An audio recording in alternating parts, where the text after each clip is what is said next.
So after yesterday's match against Man City, I hear a lot of fans saying that we don't need another centre back because we've got Mosquera. Now, Mosquera played brilliantly, right? Brilliantly, but we still need cover in that area. But we see we had Saliba, and Saliba now got injured, so we need another player. So this is one of the latest players we've been linked with, Jacobo from Como, and he's a good player. Jacobo Ramón, he's a very good player. We played against him against Como, and he played brilliantly.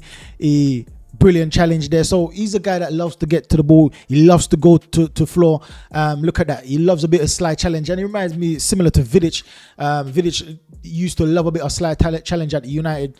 So, and it's not just slide challenge. He can stand up. He can do everything really. So he doesn't just go to floor. If he sees the opportunity for a standing tackle, he'll take it. But if not, and he sees the chance to intercept, look at that.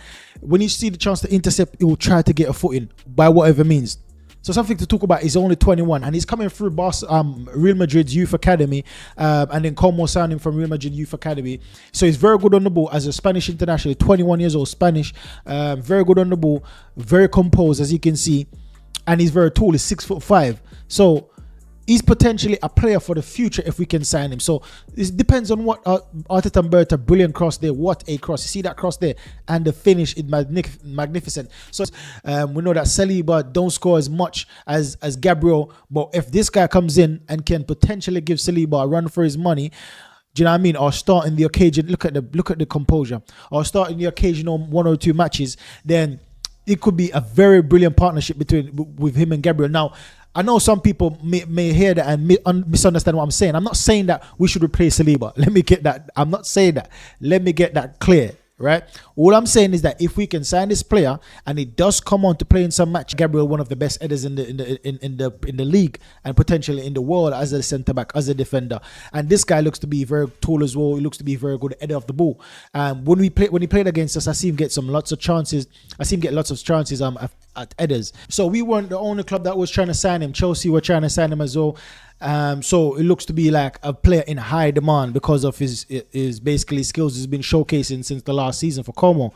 So he helped them good defending there. He helped them to basically be where they are right now, which is in Europe, right? Everyone in Europe knows about Como right now, and it's because of what they've been doing and what Fabregas was helping them doing as well. So Jacobo Ramón, he's a good player to have. Now, is he better than Konsa or better than Kwanzaa? Konsa. Now, that's the question. Is he better than these two players? Now, for me, it depends on, as I said before, what Mikel Arteta wants. Look at this. He's strong, aggressive, he's right-footed. So, as I said, he will be coming for a direct cover or a direct help or competition for William Saliba. And I don't really know how to feel about this. Do we need a young player? Do we need a more experienced player? Because Saliba right now, as he is right now, is basically an experienced player. Saliba in world football is an experienced player. So do we need a young player to go with him? And when I say young player, this guy isn't young. When you take a look at some of the young players getting breakthrough right now, you talk about Skelly, 19, 20. When you take a look at Dauman, 16, 15, 16 coming through.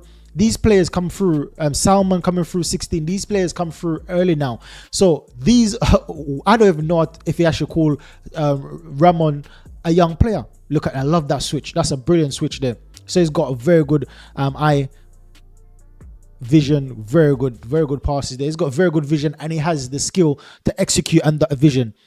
So I like that. So he got to stand up there. What is he going to do? Brilliant, tall, lanky player. He's got a very good pace, which is something that we'll always want to see, because at the Arsenal, we rely on the defender's pace to get back.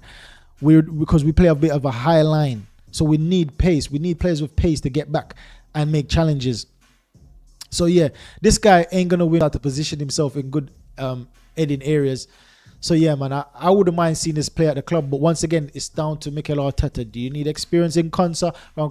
Even though Konsa is fairly young, he's been around for a very long time. So to talk about some of his stats, he played 30 matches last season, having 15 clean sheet. That's almost half of his game. He had a clean sheet, almost half, which is very good. He had a 94% pass completion. That's 1,825 passes. 94% accuracy. That's brilliant. He scored 2 goals, which should be more based off how good he is in the air. That should have been more, to be fair. 211 clearances, 19 tackles, and 17 blocks. He had 11 yellow cards and 1 red. That's a bit concerning. It's a bit concerning that this guy had 11 yellow cards. That's like quarter matches in the season. If you have 30 odd matches and he got 11 cards, that's 1/3. 1/3 of the matches he got picked up a card and a 1 red card as well. So that's slightly concerning because our defenders didn't get that much yellow card. So when you talk about our defensive line, all our defensive line, Saliba, Gabriel Magalhaes, Timber, and Capia, all 4 defenders only got 13 yellow cards last season. 13 altogether, 13 yellow cards. Saliba picking up 2, and Capia picking up about 3. Gabriel Magalhaes picking up 4. Timber got the most with 5. So we got 13 altogether. 13. I can't remember the individual numbers correctly, but I know in altogether 13 yellow cards altogether for our top 4 defenders. Right, our 4 defenders got 13 yellow cards. This guy by himself got 11. And you know the Premier League is going to be harder. It's going to be trickier. So it's going to cause him a lot of problems. So he's a bit of a wild horse when it comes down to aggression. He's probably similar to Romero. And fun fact that we were in for Romero as well. So I don't know if we're looking for a more aggressive right-footed centre-back. Because this guy might get in a lot of trouble. So everything is spot on. His defense, very good composure. Very flary for a centre back. Got very good passes, you can see right there. Very good defensive, knows how to track the ball. Got good pace on him for a tall player. His height, 6'5", makes a massive difference in both boxes. So this guy for me, it's not a bad shout. It's not a bad shout. As I said, the only problem, the only issue I can see potentially with this guy is disciplinary. Disciplinary. It looks like a hothead. I'm not saying we don't need hotheads in the team because we've got a lot, and if anyone that can calm a hothead down is Mikel Arteta. But let me know what your thoughts about this guy is, Jacobo Ramón. Let me know your thoughts about him because it has to be, we're going to have to get a centre-back. It looks like it's either going to be him. There's another guy that we've been linked with as well, Popil or something like that. Or Quensa. We're going to be getting one of those centre-backs to cover William Saliba, and we need it. Once again, I know Nkapia had a spectacular match, but we need cover. If not Nkapia, Mosquera, and if Mosquera gets injured, we're in a sticky situation again. So we can't really rely on this player and say that because he played so good, because he played so well, we don't need another centre back. We still need another centre back to cover in certain areas. But let me know your thoughts in the comment box below about this guy. Make sure you like, subscribe, and share. Help me on my journey to 10,000 subs. Catch you in the next video, guys. Big up yourself.